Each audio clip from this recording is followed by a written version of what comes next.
Good morning everyone, welcome to Janderra. I'm Darren and this is my final Shed Wars video for the Southern Hemisphere for 2021. This is my final weigh-in and I thought I'd do a bit of a wrap up of what we've done through the season and where my major producers have been. And this little girl, her sister and Marbella, so this is Laura. She's just recently had two twins, well, one set of twins, a boy and a girl. So she's in milk again, and her sister Mary is another one of my silent goats that I milk. And then I've got Marbella. She's actually a meat goat, but I milk her as well. So yeah, so they're my goats are my major source of produce. So and you'll see that shortly when I go through my weigh-in tallies. Remember in my entry video for Shed Wars, I had the goats over here and they were nibbling on this tree and I didn't know what it was, but I think it's a lime tree. It's actually producing. So yeah, kind of excited about that. I still need to trim it back nicely and really mulch it, but it's producing. So yes, they're not ready for picking yet, I don't think, but yeah, that's really exciting. Let's see what else we've got going on. The main contributors to my weight during this season of Shed Wars has been the girls, my chickens.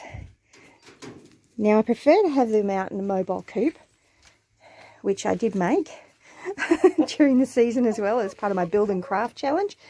But it's my lovely Rhode Island Red Rooster. And I've got some Rhode Island Red hens along with some white chickens. They're just crossbreeds with a black Australorp. So yes, and I've got one Isa Brown in here too. So these little ladies have provided a lot of the weight that I've been producing on the property. So yes, let's see what else. Chickens just love digging through this wood chips. This is really deep wood chips that they've got in here, and they're making some fantastic compost here for me for my garden. So I really do need to, there's no smell in here at all. I do need to add in some more wood chips. But as you can see, the girls love digging through all of this and they find all the different bugs in there, and that helps to supplement their diet as well. So yes, lovely soil that these girls are creating. A preferred method of having the chickens in the garden is actually to have them in these mobile pens that I pull around. The others are down there somewhere. But as we've been unwell, we've had to move them into the stationary pen. And I've just got this one here on her own because she was getting picked on quite badly. So, and she's recovering nicely. So I'm not quite sure whether I'm going to add some more chickens in with her or whether I will try putting her back in with the main flock. But with those mobile pens, I like to make garden beds. So this is one of the beds that I made, and it's got elderberries and flowers and sweet potato and a choco vine growing up the side of the pen. So this is one of the beds that we've made. Okay, so this bed here, where I've got my Madagascar bean, which is getting bigger. Oh, it's getting bigger. Anyway, so I've got my comfrey, I've got tansy, I've got rue, I've got some nasturtiums, lots of comfrey, some cassava and some pella growing in that bed. That was also one of the beds that I made with the chicken coop. And then you've got this one, and it's got basil growing nuts.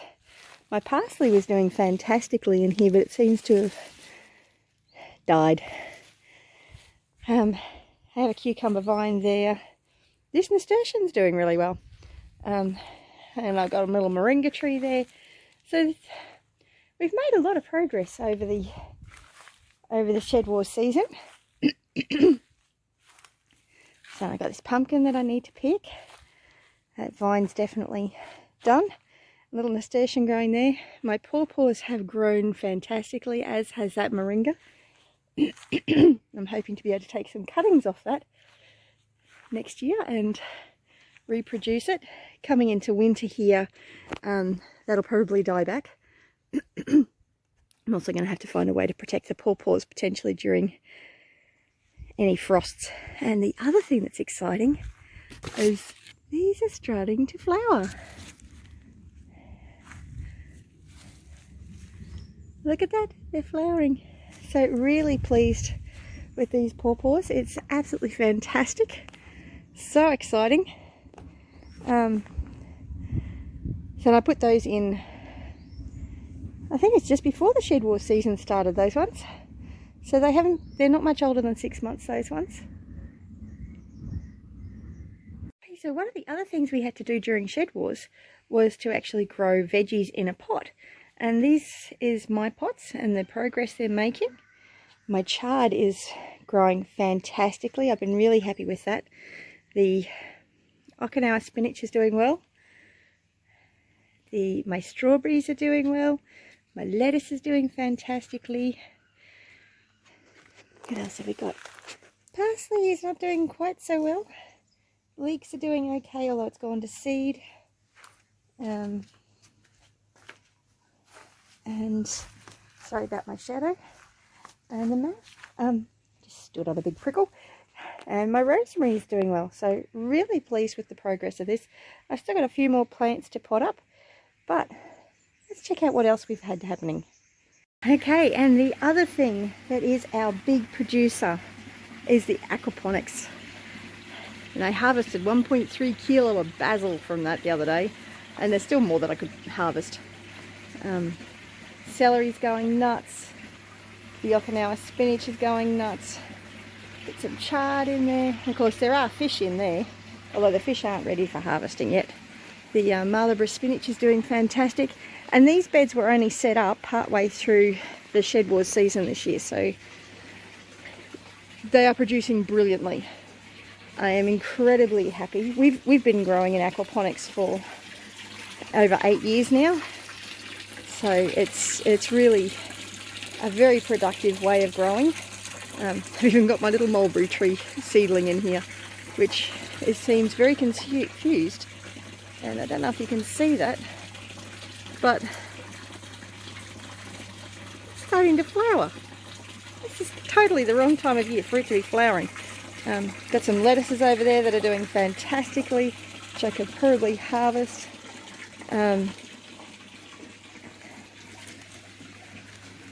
Basil's probably going to die off soon because we are getting into the cooler months. The turmeric's probably going to die back soon, and that's okay, I'll just overwinter it in the beds. Another Marlborough spinach.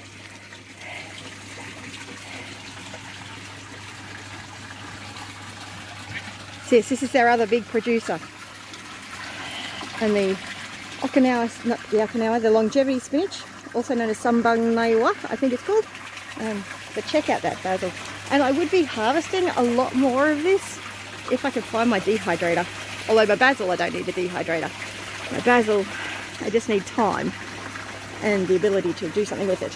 And the celery, we harvest stalks at a time of the celery when we need it. So yeah.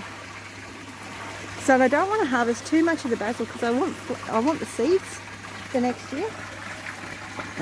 But yeah, and the marigolds are just doing smashingly, and they'll be attracting a lot of pollinators to the bed. So yes, I still need to plant out this bed, and I need to do something with these strawberries. These are all from one plant, one little plant in here somewhere. But yeah, anyway, let's get to the totals and see how much I actually produced and actually put on the table to be able to eat. Unfortunately, a lot of the things in here that I'm growing at the moment I'm not allowed to eat with the special diet I'm on, but which makes it difficult. But it's all good. It's all good. My spinach is coming back beautifully, so I'll be able to have some spinach possibly for tonight's dinner. Maybe. Oh, not tomorrow. Not tonight. Probably tomorrow. But check out those lettuce. That's a lovely lettuce. I'm tempted to harvest that actually. Might just harvest that and take it in for Mum. Add to the weights for today. So yeah. I might just break off some leaves off that one and take it inside. I'll be back soon and we'll go through the actual weigh-ins on the computer. Okay, so let's look at the weigh-in totals. So I'll take up from where I left off in the last weigh-in video at the end of March. So we'll look at from the beginning of April. So I've got milk totals and I've got egg totals here, so they all go down. And this here would have been when the new baby goats were born. So yeah, they were born on the 14th. So this was when I started getting colostrum from Laura. So I had extra goat milk coming in. And technically it's colostrum, but I was still drinking the colostrum, which is a great health booster. So it did significantly increase my milk in production. And it's varying a little bit. It's starting to drop off again now because the baby goats are starting to drink a lot more of the milk, and my main focus was just easing the pressure on Laura's udders.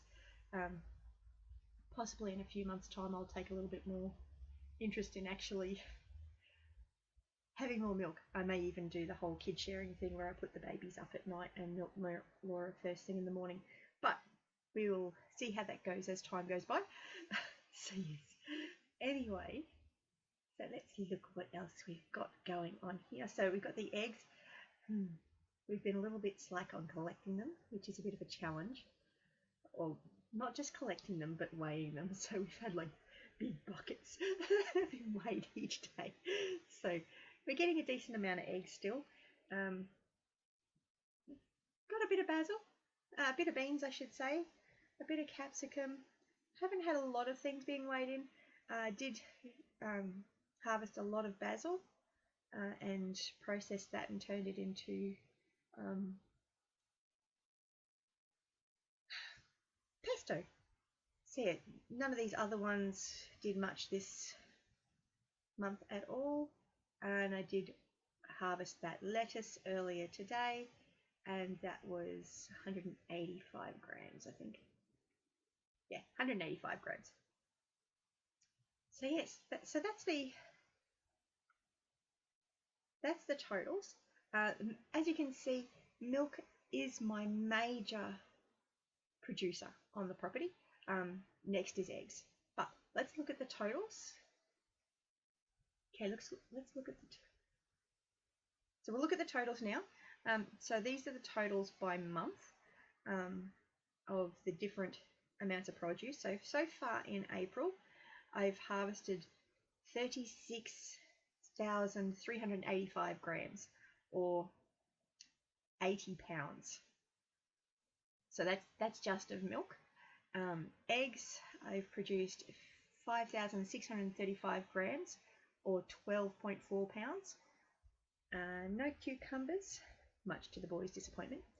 132 grams, or 0.3 of a pound, of beans. See, we had 20 grams of mini capsicums. Not very much to speak of, really. 185 grams of lettuce that I just harvested, and 1.3 kilos, or 2.9 pounds of lettuce. So that's what I just harvested today. I would have harvested a lot more, except I can't find my dehydrator at the moment, which is a real pest. So hasn't been accurate, and I haven't even been sprouting my mung beans. I really haven't been all that well the last couple of weeks. So the last month, and sprouting beans was just like, no, I just can't. I just can't. And all totals, I'm actually quite disappointed by the things that I haven't been able to grow, and the things that I have grown that I haven't been able to use. So that has been a great disappointment over the season, but the major encouragement that I've had over this season is actually looking at all of these totals. I had no clue that I was producing this amount of food. It's actually mind-blowing, the amount of food that I've been producing. that has made it so I am very encouraged. So the totals for the entire Shed Wars season, so from the 14th of November, not that I started in November, right through to today, which is the 23rd of April, I have produced, let's see if I can get the decimal place right, 335,746 grams, which is also 335.7 kilos of food. That is huge, and 740.2 pounds. Now that's not huge in comparison to some other people, but I'm not comparing myself to other people. I'm comparing what I've produced, and I am just so ridiculously excited, especially knowing the physical limitations I've had this in the last 6 months. It's been ridiculous. Between having the car accident and getting whiplash, so I can't put star pickets in, getting a virus that lasted 3 months. It wasn't even the bear flu. And then this reactive arthritis that has been a result of that said virus, which could last another 3 months. Yes, we've lost a lot of things. Yes, I've killed a lot of plants, but I've also grown a large amount. So I'm really pleased, and honestly, seeing these totals has encouraged me so much. I mean, total throughout the season, I have collected and harvested 294 kilos of milk, or 649 pounds. I mean, seriously, that's a lot of milk. I don't know what it's like in other countries, but in Australia, so it's about a kilo is a litre. A litre of goat's milk is $5 a litre. So let's do the quick maths on that. That times 5. So that's $1,472 worth of milk. That's a lot, actually. I'm not going to put that there. I'm going to put that here. Sorry about the cough.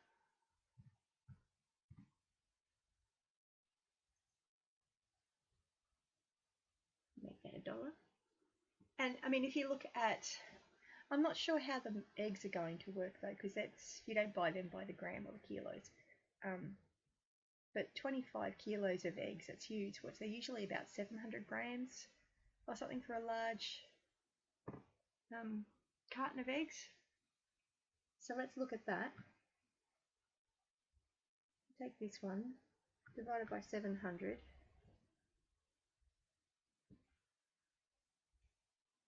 And then multiply that by, I mean, these are mostly free range eggs, but they're not organic, so I'm just going to put them at the lower price of $5. So it's easily $180 worth of eggs. I mean, and I might actually have that sum completely wrong. Doing this on the fly, guys. But $180 worth of eggs, that's huge. It's huge.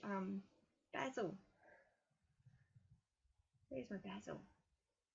So if you look at basil, and I haven't actually harvested half as much as I've grown.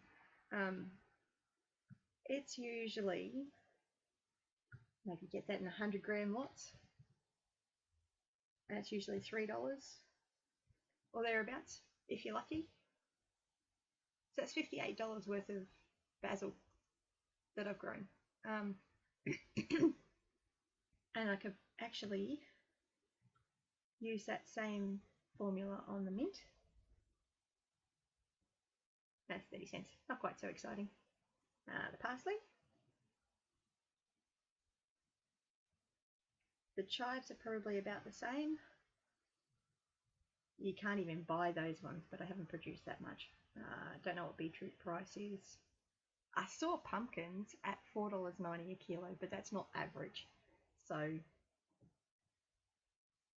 and I've only got 4 kilos of pumpkins. I didn't do so well on the pumpkins. Spinach is usually really expensive, but I'm not sure exactly how much it is. Mung beans are ridiculous, like ridiculously expensive. So I'm really super excited with that. And the mung beans were doing wonderful things for my diet. And leeks are like $2.90 each. So, but I haven't produced as many of those as I would like. And honestly, part of that is because we actually moved the aquaponics system halfway through the growing season, and had to start pretty much all over again. And the goats got a lot of it and turned a lot of it into milk. The lettuce that I harvested today easily would have paid $3 for that in the shops, probably more actually, because that's one of those fancy lettuces. But yeah, not many strawberries, which is sad. Celery is ridiculously expensive, like really expensive, and I could have harvested a lot more than that, but half of that is I haven't been well. Beans, I'm not sure. Beans are shocking when you buy them from the shops. They go off so quickly. But I'm really, really excited by this. I mean, yeah, thank you so much for joining me through Shed Wars, and I am hoping to be able to volunteer on the Northern Hemisphere, so you might see some more Shed Wars videos from me yet. But this is my final Shed Wars video for the Southern Hemisphere, because our season is wrapping up. So, because the Southern Hemisphere season was basically until the 23rd of April, which is today. Northern Hemisphere started a month ago, but yeah, so that's the end of SHEDWARS21 for the Southern Hemisphere. Keep an eye out for all of the other team members' weigh-in videos. There's going to be lots of them out there. And on Sunday night, 9 PM Australian Eastern Standard Time, sorry, Darren from Downunder Farm and Forge is going to have a live stream where we're going to hop in and basically have a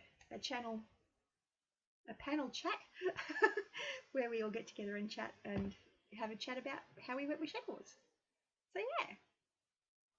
Okay, so this is Downunder Farm and Forge's channel, and if you come over to his video, his playlist, you should be able to find a StreamYard planned thing, but I can't find it on here at the moment. Upcoming live streams. Let's see what it says. Okay, so Darren's got the upcoming live stream here on his channel. It's called SHEDWARS21 Post-Season Catch-Up, and it's scheduled for the 25th of April 2021 at 9 PM. So that's Australian Standard Time. Yeah, that's got it right. So Darren's not in Brisbane, but we're in the same time zone at the moment. So it's the Australian Eastern Standard Time. So it's 9 PM here. Then in Canada, in Ontario, it's 7 AM on Sunday morning. Auckland is Sunday at 11 PM. Perth is Sunday at 7 PM. Johannesburg in South Africa, I'm not sure where the African teams are, but hopefully you can work this out from here. So Sunday 1 PM in the afternoon in Johannesburg. In New York, it's 7 AM Sunday morning. Asheville, so North Carolina, is 7 AM on Sunday morning. And Alabama at 6 AM Monday morning. So early start for the day for you guys. But yeah, so I'm just on the timeanddate.com website. So I hope this has helped, and thank you for joining me. I really appreciate it all, and I look forward to seeing you on the live panel chat on Sunday. So you have a great one, and thank you all very much for joining me. Bless you all. Have a great one.